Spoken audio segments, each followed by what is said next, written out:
A very, very tragic situation happened March 12th, 2025 in Memphis, Tennessee. A situation that was so avoidable and very de-escalatable.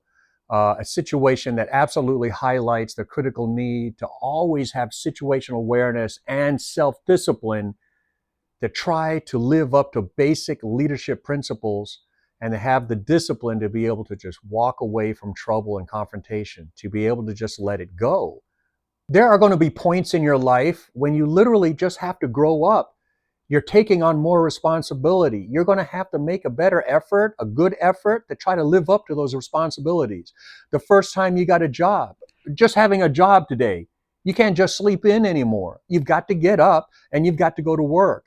There are certain things that you have to do and live up to as you go through life, taking care of your family, job responsibilities, church, coworkers, relatives, neighbors, and so on. Just life. In the Bible, Paul wrote to the Corinthians in 1 Corinthians 13, verse 11. He said, when I was a child, I thought like a child, I reasoned like a child, I just did childish things. But when I became a man, I had to set aside childish things. And that's basically life in a nutshell. As you grow older, as you mature, as you grow up, there are certain things and responsibilities you need to make an effort to live up to. And because of that, I really strongly disagree with this pastor's decision to be at this bar at 1:30 in the morning, getting into a fight with other drunks, and then which sadly ultimately ended in him being killed. When I became a military leader, I became so aware of this thing called image, optics. Does it look right? I mean, we hear that to this day. That will never change. That basic concept of needing to grow up and take on responsibilities, since Paul wrote to the Corinthians, those principles, leadership principles, and just basic taking on responsibilities as you grow up, that hasn't changed in over 2,000 years. That's just a fact of life if you're going to be a mature, responsible, grown-up individual. So when I became a military leader, I became so aware of now I just couldn't do whatever I wanted to do, because now I was the mentor. I was the example. I was supposed to set the example. I was the disciplinarian also. I had to be aware of the things I was saying, the things I was doing, and to this day, the things that I'm posting on social media. Does it look right? Does it look good? Does it build up? Does it tear down?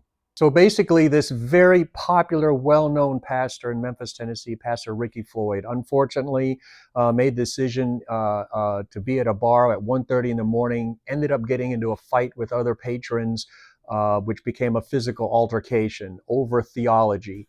Unfortunately, there was a moment when he had thrown someone's phone, had knocked some people over, he had gotten into his vehicle and was driving away.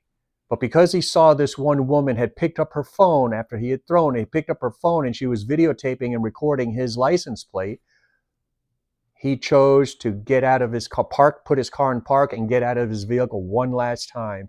And he very aggressively approaches her, starts to assault her again. Unfortunately, this time she pulls out a weapon and defends herself, and now he's deceased. And everything that he had done for the community, for himself, for his family, will forever now be overshadowed by the decision made hours earlier to go to a bar and be at a bar by 1:30 in the morning, and then allowed himself to get sucked into a fight with other drunks. And then when he could have driven away, stayed behind, got out of the car to re-engage. The situation was absolutely avoidable and de-escalatable. Some of the major decision points that the pastor faced, and just like all of us on a daily basis, we find ourselves at decision points. Number one, should I go to the bar and be there until closing time? Slow down and take a deep breath and consider, is this what I, as a pastor who may be called upon to help counsel addicts trying to get rid of addiction, trying to recover from drug addiction, alcohol addiction, would this look good? Does this help my credibility? We're supposed to be, as believers, supposed to be new creatures with renewed minds. Is this the behavior and actions of someone living up or making an effort to live up to that standard?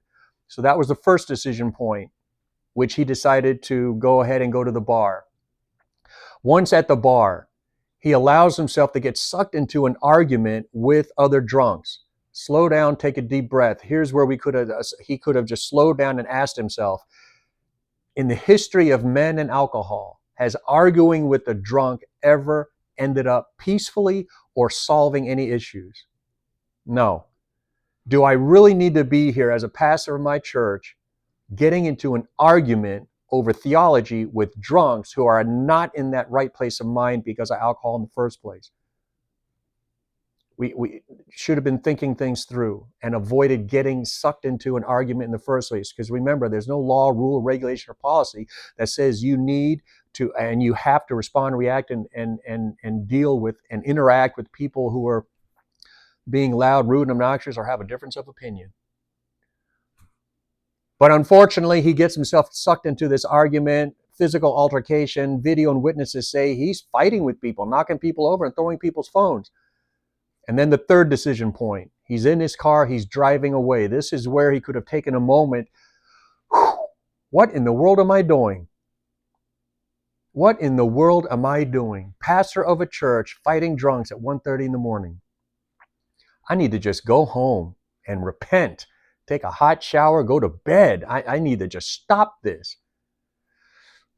Unfortunately, Pastor sees this woman picking up her phone and recording his license plate, and I guess because he doesn't want this to get out, he decides to put the car in park and tries to assault her one more time. And she's telling him, and it's recorded on the video, stop, stop, step back, step back.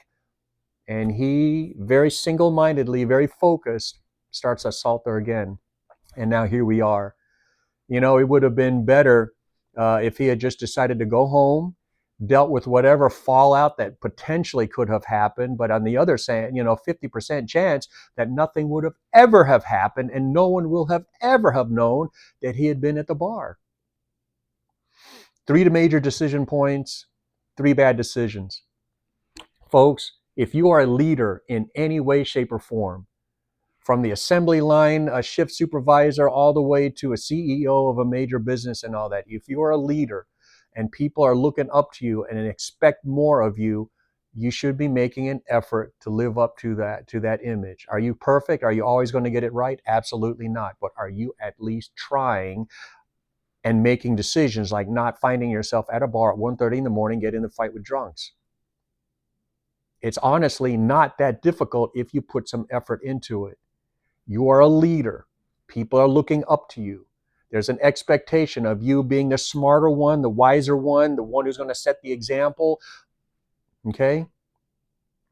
Slow down, take a deep breath, think things through, assess the situation.